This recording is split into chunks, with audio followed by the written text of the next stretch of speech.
Okay. Okay. Now, chapter 9. This is the shortest chapter in this textbook. Here we will define the vector space. We will define a general concept of vector space. And then we will define an inner product space, inner product on the complex field. And we will define the isomorphism. That's it. Okay. Operations used in vector addition and scalar multiplications are not limited to the theory, but can be applied to all areas in society. Okay. Okay. If these two operations satisfy the two basic laws and 8 operation properties, then the set becomes a mathematical vector space or a linear space. In this chapter, we give an abstract definition of a vector space and deal with the general theory of a vector space. Clear? Okay. Now, we have learned most of mathematics, most of computation, and most of the important things. Now, we just generalize it.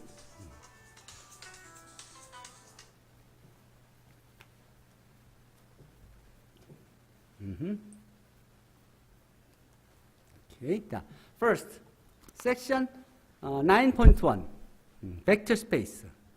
This is a definition of a vector space. If a non-empty set V has two well-defined binary operations, one is a vector addition and the other one is a scalar multiplication, that satisfies these two basic properties. Two basic rules. One is closed under the vector addition. V is closed under the vector addition. Second, it is closed under the scalar multiplication. Two laws, like subspace. Okay, two conditions. Next, if these two operations satisfies the following 8 laws, then the set V forms a vector space over R with the given two operations, plus and dot. So with these two operations, we call this form of vector space. This is a vector space. And the element of V, element in the set V, is called vectors. The 8 properties like these 3 and 4 on the vector addition, and these 4 for the scalar multiplication, like what you did see. This is just commutative with the vector addition, associative with the vector addition, and there exists a zero vector, and there exists a negative vector for a given non-zero vector.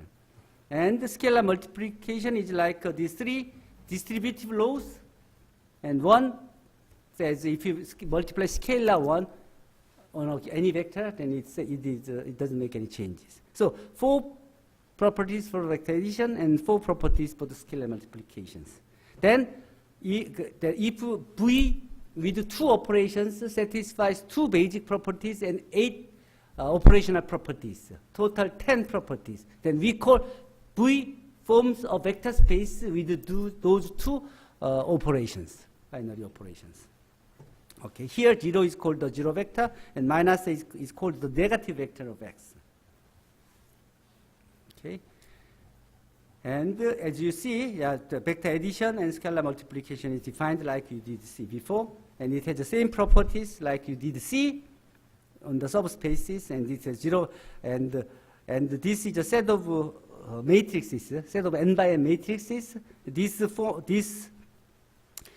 forms a vector space with the standard vector addition and scalar multiplication. Okay, so VMN is one example of a vector space with the usual vector addition and scalar multiplication. The set of all continuous functions from R to R. If we define 2 operations, vector additions like this and scalar multiplications like this, then it satisfies 10 properties. So this set of continuous functions form a vector space with these 2 binary operations, one vector addition, one scalar multiplication. Next, the set of all polynomials of degree n or less. if we define a vector addition like this and scalar multiplication like this, then this set of polynomials of degree less than or equal to n forms a vector space because it satisfies 10 properties. Okay? 2 plus 8. Subspaces is.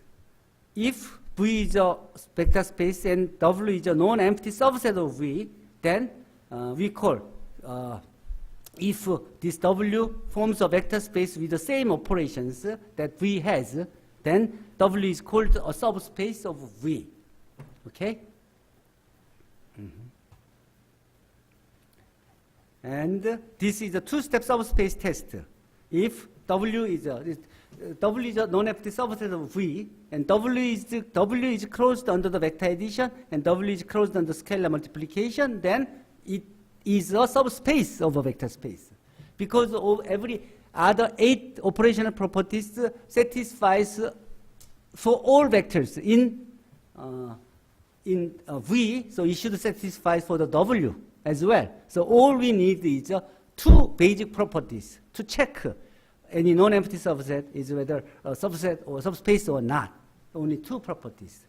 So two-step subspace test is what you need, really. That's all you need. And this is an example that this set of vectors are a subspace. Okay? And this is an example which is not a subspace of a vector space.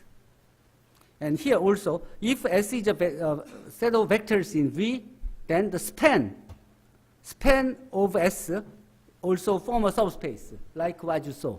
We call it a linear span. I also explained the proof of this. And linear independence and linear dependence are defined properly. We already the same definition for layers. Okay? For this same definition for linear independence and linear dependence. We have defined and you have solved many problems related to this. And this is an example. This E11, E12, and E21, E3s are linear independent set of vectors of M2. Okay, so actually this is the basis for the subspace M2. And also, this subset, 1x, x squared to the xn, is a linear independent set of the set of polynomials of degree n or less. Actually, this form a basis for Pn. So the dimension of Pn is n plus 1 because we have n plus 1 elements in a basis. Here's the definition of basis. You already know it. If non-empty subset alpha of V satisfies these 2 properties, then we call it is a basis. Mohammed, isn't it? Yes, basis. That span is same as whole set, and is linear independent. Then it's a basis. Yes. And these are the example of basis for M2, and these are the basis for the polynomial space. Okay? And this alpha is a basis for the P2. So these polynomials, set of polynomials, 1 plus x minus 1 plus x and x squared is a basis of P2. Okay. Because these are 3 linear independent vectors in P2, which has a dimension 3. So we can easily say this is a linear independent. So this is a linear independent, and we do this, you can span any polynomials in P2. Any polynomials in P2 can be written as a linear combination of these 3 vectors by solving this linear system of equation, which has a unique solution because they are linearly independent. So it spans. So that is a basis. So dimension of Pn, P2 is 3. So any 3 linear independent vectors in P2 is a basis for P2. Mr. Lee, got it? And this is Wronskian. When you have a continuous functions of differentiable, then we can use the determinant to check whether those polynomials are linearly independent or not.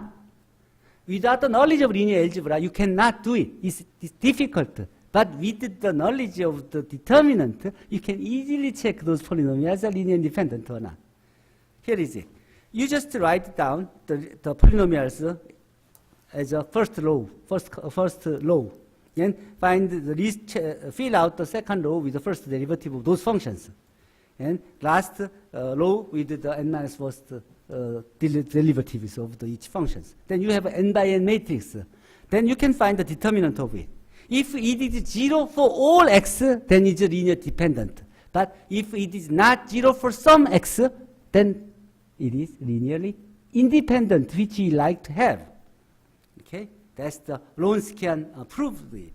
So for example, 1 e to the x and e to the 2x, then 1 e to the x, e to the 2x. First derivatives and second derivatives are here. The determinant is this. This, if x is equal to 1, then 2 times e to the 3 is not 0. So for some x, it is not 0. So it is linearly independent. Done. You can define the variable x, and you can define a matrix, and you can find the Wronskian.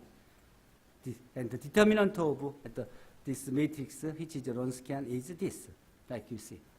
This is not all 0, because x is equals to 1, then that's not 0. So determinant is not 0 for some x. So it is linearly independent. So you can use this command to check the determinant of those matrices. Okay. If this x and sin x here, x and sin x, the first derivatives, and find the determinant, then for some x0, this is not 0, isn't it? If sin x is equal to 3 pi pi over 3, then this is not 0. If pi is the x0 is pi over 2, it is not 0. So it is not, determinant is not 0 for some x0. So it is linearly independent. So now you can think the linear independence and basis for any polynomials and any matrices, because you know the concept of basis and linear independent and vector space and subspaces. I think that's the end of section 9.1. Okay? Yeah. We will finish up, we will close up our last lecture in the next class. Any questions?